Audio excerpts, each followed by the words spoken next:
एक छोटे से सुंदर गांव में रवि नाम का एक दूध वाला रहता था। वह अपनी मेहनत और अपनी गाय के शुद्ध और स्वादिष्ट दूध के लिए जाना जाता था।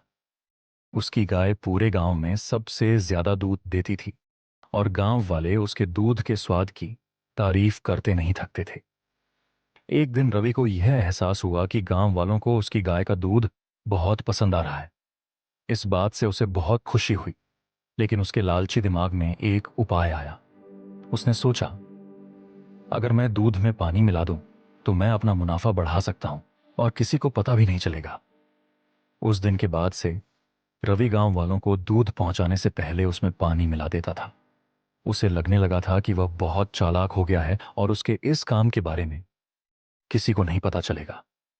फिर भी गांव वालों को दूध के स्वाद में बदलाव नजर आने लगा, क्योंकि उसका स्वाद अब पहले जैसा नहीं था। जल्द ही रवि के दूध में पानी मिलाने की खबर पूरे गांव में फैल गई। लोग शिकायत करने लगे और उसके दूध का बहिष्कार कर दिया।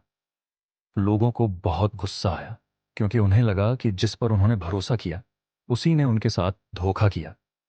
रवि के गलत काम की वजह से उसका धंधा नीचे गिरने लगा।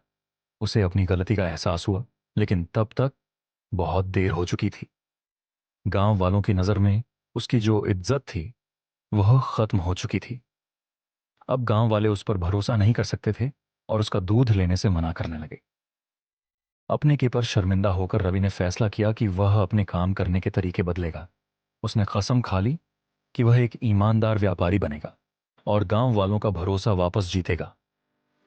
रवि ने फिर से गांव वालों को शुद्ध और बिना मिलावट का दूध देना शुरू कर दिया।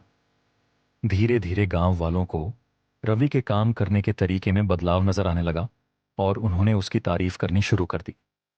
उन्होंने उसे माफ कर दिया और फिर से उससे दूध लेना शुरू कर दिया। रवि ने ईमानदारी के महत्व और लालच के परिणामों के बारे में एक जरूरी सबक सीखा। उस दिन के बाद से रवि एक ईमानदार दूध वाले के नाम से जाना जाने लगा। उसे उसकी खोई हुई इज्जत और गांव वालों का भरोसा वापस मिल गया। उसका धंधा फिर से चलने लगा। उसे यह समझ आ गया कि असली सफलता ईमानदार होने और ईमानदारी से दूसरों की सेवा करने से आती है। इस कहानी से हमें यह सीखने को मिलता है कि अपनी मेहनत और ईमानदारी पर विश्वास करना ही सबसे बड़ी पूंजी है। ईमानदारी से ही असली सफलता और खुशी मिलती है।